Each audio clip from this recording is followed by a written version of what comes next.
Vamos lá, pessoal, continuando o nosso estudo aqui sobre a Lei 8429, nós estamos falando sobre o sujeito passivo, agora a gente falou sobre o sujeito ativo, agora a gente vai falar sobre o sujeito passivo da Lei 8429, do ato de improbidade. O sujeito passivo é o Estado. Então, quem pode sofrer o ato de improbidade, quem sofre o ato de improbidade é o Estado. A pergunta é, mas que Estado é esse? Nós temos aí os órgãos da administração direta, nós temos as autarquias e as fundações, nós temos as empresas públicas, nós temos a sociedade e economia mista. Mas não somente eles. Toda aquela empresa, pessoal, tem uma empresa privada que tenha participação acionária do Estado, percebam, até uma empresa privada que tenha participação acionária do Estado pode sofrer ato de improbidade administrativa. Até uma empresa privada que tenha participação acionária do Estado pode ser sujeito passivo da lei de improbidade administrativa. Ou seja, porque há ou naquele momento, alguma participação do Estado, mesmo que seja uma empresa privada, ok? Então, sujeito passivo, o Estado. Aqui, pessoal, eu fiz uma divisão que normalmente se estuda no direito administrativo. Então, os órgãos da administração direta, como ministérios, o Senado, a Câmara, os tribunais, órgãos da administração direta. Autarquias e fundações, que seriam as pessoas jurídicas de direito público, e nós temos as empresas públicas, sociedade e economia mista, que seriam as pessoas jurídicas de direito privado, pertencentes à administração direta, tá? Todas são sujeito passivo da lei de improbidade, podem sofrer atos de improbidade administrativa. Seguindo, pessoal, qual o tipo de ação? A Lei 8429, ela estipula o tipo de ação de improbidade. Ela vai dizer que é ação civil pública pelo rito ordinário. O que é o rito ordinário? O rito ordinário é o rito normal. Nós temos o rito ordinário, que é o rito normal, nós temos o rito sumário, que é um rito mais rápido, nós temos o rito sumaríssimo, que é o rito mais rápido ainda. Aqui a lei é específica ao falar que é rito ordinário. E aqui fala que é uma ação civil pública. E aí, pessoal, já dou uma ideia aqui para vocês. O agente público que pratica um ato de improbidade, ele pode responder em até 4 esferas. Ele pode responder por uma ação civil pública, ele pode responder administrativamente, ele pode responder criminalmente, ou seja, penalmente pelo ato de improbidade, e ele pode responder por uma outra ação civil para reparação de danos. Na prática, vem sendo mais difícil o cara responder por uma outra ação civil. Por que eu digo isso? Porque a própria lei determina que o juiz, quando sentenciar, ele pode já fazer a reversão dos bens, tá, do condenado em favor da pessoa jurídica prejudicada pelo ilícito. Então, se ele já pode fazer essa conversão dos bens em favor da pessoa jurídica prejudicada pelo ilícito, neste caso aí, pessoal, não haveria uma necessidade de uma outra ação civil para o caso. Porém, para efeitos de prova de concurso, você pode ter em 4 esferas: a ação civil pública, a esfera administrativa, a esfera penal e uma outra ação civil. Outra coisa importante, quem normalmente, pessoal, quem pode representar por um ato de improbidade? Pessoal, a gente tem que ter cuidado quanto à representação, tá? Quem pode representar e quem pode, neste caso aí, vamos dar um exemplo, ser titular da ação de improbidade. Uma coisa é você chegar à autoridade, um exemplo, eu tenho conhecimento, qualquer pessoa pode ter conhecimento de um ato de improbidade, e essa pessoa tem que levar o conhecimento da autoridade superior, ou mesmo da autoridade pública, que tem conhecimento do ato de improbidade. Tá? Agora, outra coisa é ele oferecer a ação. Quem oferece a ação Normalmente é o Ministério Público ou a pessoa jurídica prejudicada pelo ilícito. Então, quem oferece, quem é parte na ação, em regra, vai ser o Ministério Público ou a pessoa jurídica prejudicada pelo ilícito. Até porque a lei diz que a participação no Ministério Público ela é obrigatória. Ou o Ministério Público oferece a ação, ou ele vai ser fiscal da lei. Mas a participação do MP ela é obrigatória. Então, ou ele é parte ou ele é fiscal da lei. Ele vai ser fiscal da lei quando a própria pessoa jurídica prejudicada pelo ilícito, ela oferecer um exemplo à ação. Ok? Agora, levar ao conhecimento das autoridades uma informação sobre um ato de improbidade, qualquer pessoa pode levar. Então, tem aí a diferenciação, ok? Beleza. Aqui, pessoal, o item 5 é importante, porque o pacote da lei, né, o pacote que a gente chama de pacote da lei anticrime, né, ela trouxe que a lei 13.964 de 2019, dezembro de 2019, ela vai fazer uma alteração da lei 8429. Porque a Lei 8429 ela não admitia nenhum tipo de acordo, não admitia nenhum tipo de conciliação, não admitia nenhum tipo de transação no bojo, ou seja, na base do ato de improbidade. Vem a Lei 13.964, modificando a Lei 8429 e admite a celebração de acordo de não persecução civil, tá? Então, importante você saber isso para a prova, beleza?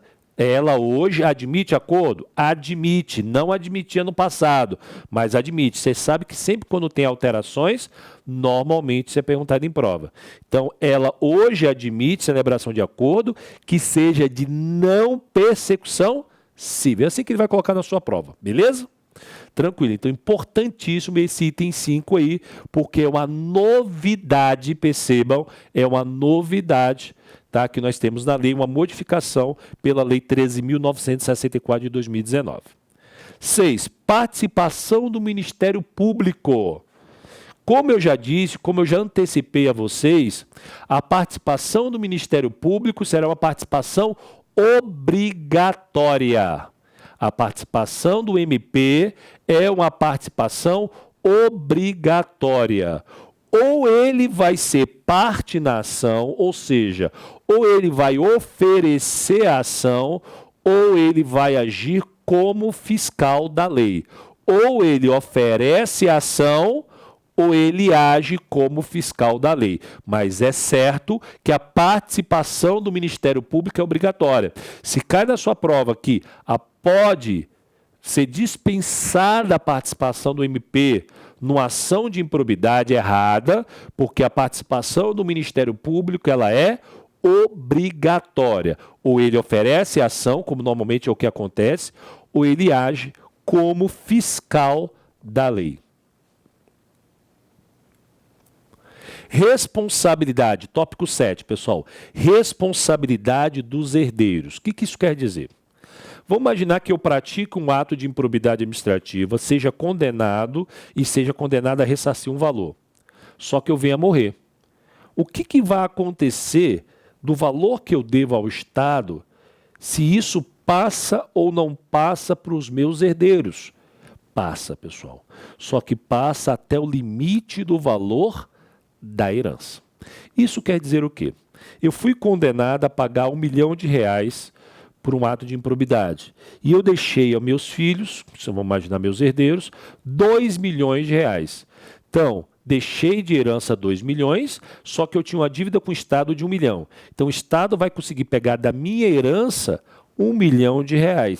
Ok? Então, até o limite do valor da herança, vai pegar só 1 milhão e aquele outro 1 milhão vai ficar com meus herdeiros. Estevam, se for o contrário, vamos imaginar que você ficou devendo 2 milhões.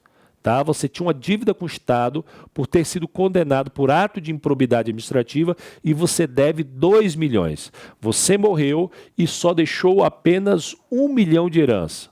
O que o Estado vai poder pegar? Apenas 1 milhão, porque ele é limitado ao valor da herança. E se seus filhos forem ricos? Não interessa. Não interessa, porque aqui é limitado ao valor que eu deixei de herança que era meu. Se ele não deixou nada, Estevam, se ele morreu, não deixou nada, aí, meu amigo, prejuízo para o Estado não tem como pegar nada. A pergunta clássica nas provas é: passa para os herdeiros? Passa, mas até o limite do valor da herança deixada, beleza? Fica bem claro isso.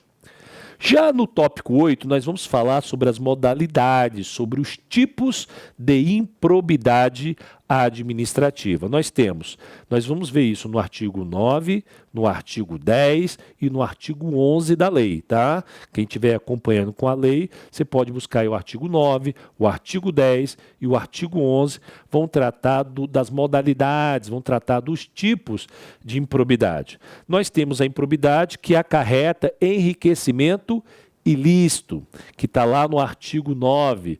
Nós temos no artigo 10 que causa prejuízo ao erário, tá? E nós temos no artigo 11 que atenta contra os princípios da administração.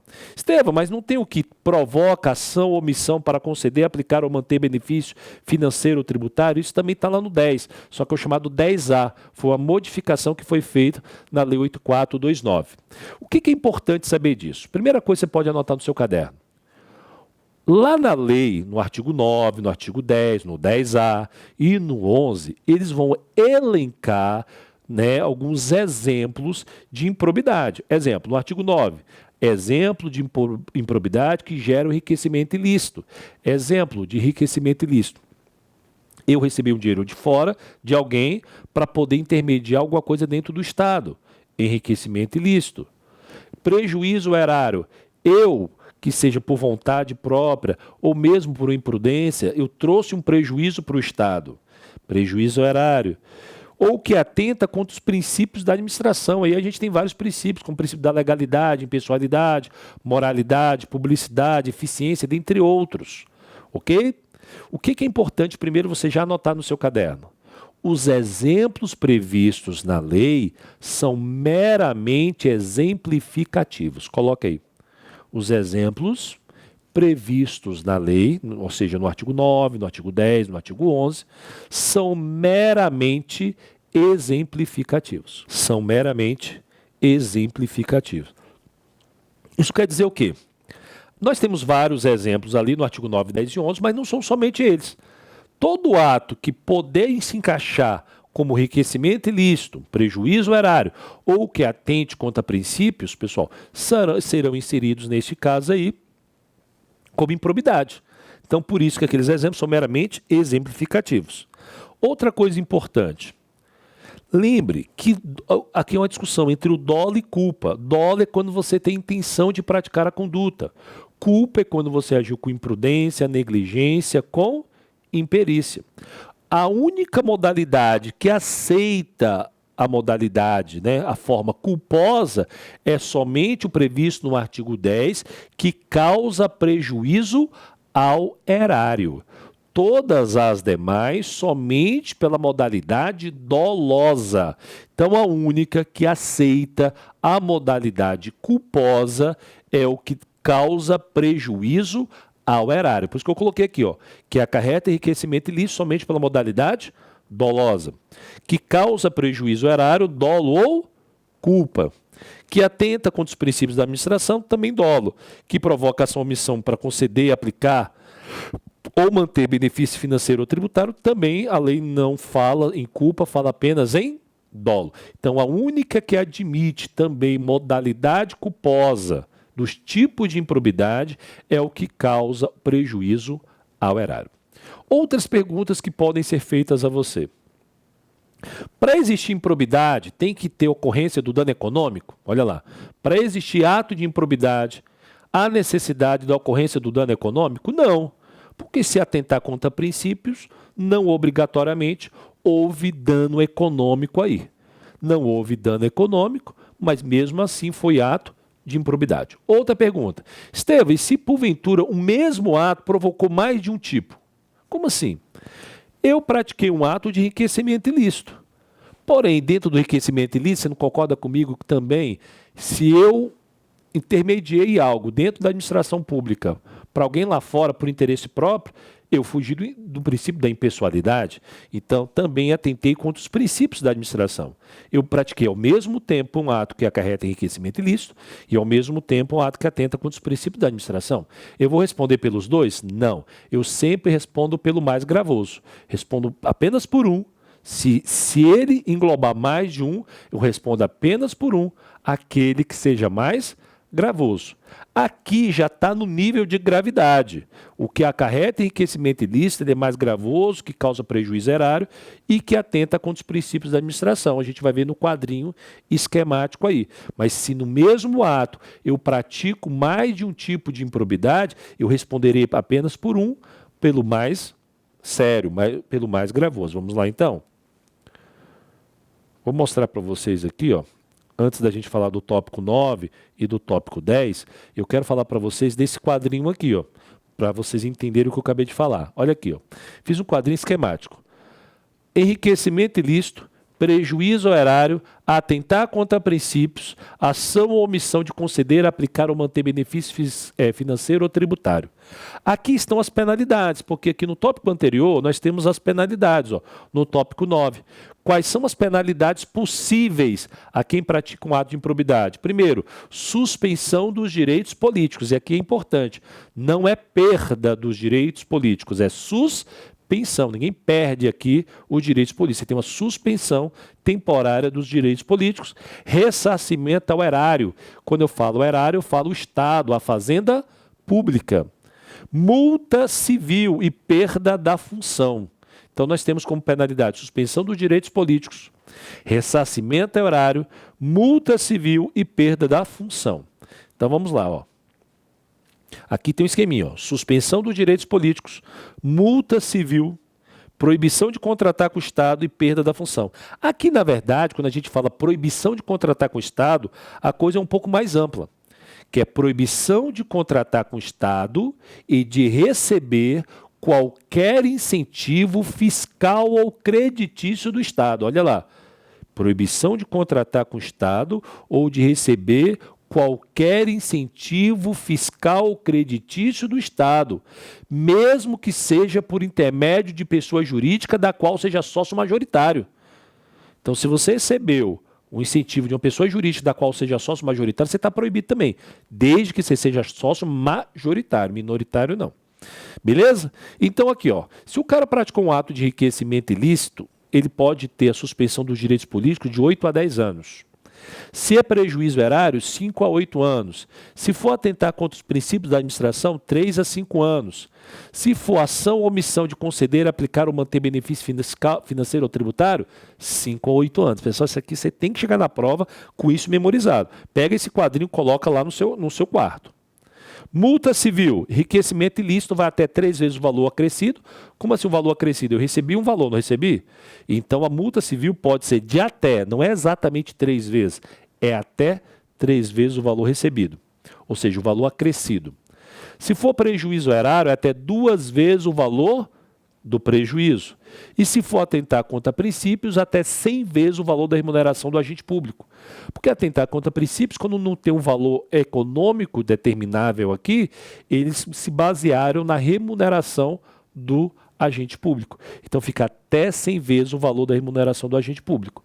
E se for ação ou omissão para considerar aplicar ou manter benefício financeiro, até 3 vezes o valor do benefício financeiro ou tributário concedido. Pessoal, tem que memorizar isso. Já estou falando e reiterando isso. Beleza. Proibição de contratar com o Estado, enriquecimento ilícito por 10 anos.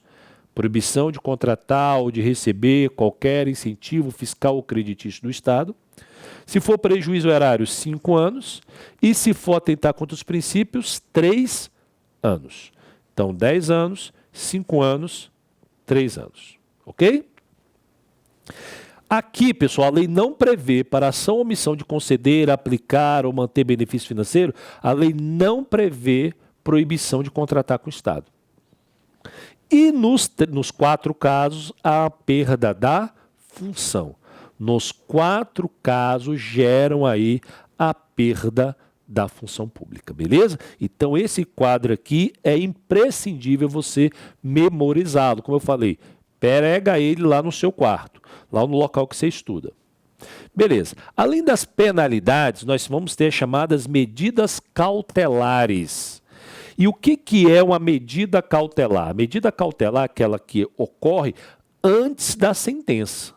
Tá? Então, quando a gente fala em uma medida cautelar, a gente está falando uma medida cautelar antes da sentença.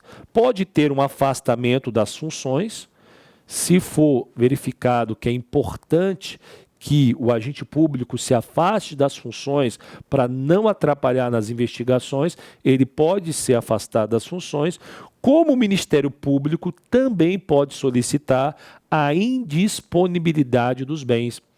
O Ministério Público pode solicitar ao juiz que dê a indisponibilidade dos bens. Por quê, pessoal? Para o camarada não dilapidar esse bem e depois que ele for condenado não tiver mais bem para ser penhorado, tá?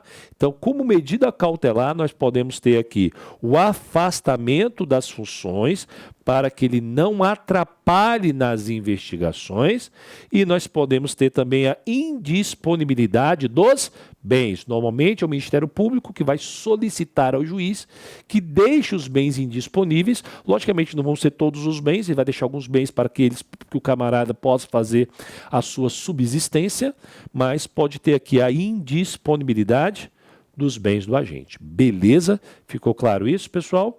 Então é importante saber das penalidades e saber das medidas cautelares e, como eu disse a vocês, saber também memorizar, guardar esse quadrinho esquemático aqui quanto às penalidades e os tipos de improbidade. Como eu disse a vocês, a lei de improbidade ela é muito pequena, pessoal, uma lei muito pequena. Então, esses pontos que eu toquei aqui com vocês são exatamente os pontos que toda prova de concurso vem sendo questionado. Toda prova de concurso vem sendo questionado. Beleza, vamos fazer agora algumas questões para a gente poder fixar esse conteúdo, mas isso a gente deixa para o próximo bloco. Até mais.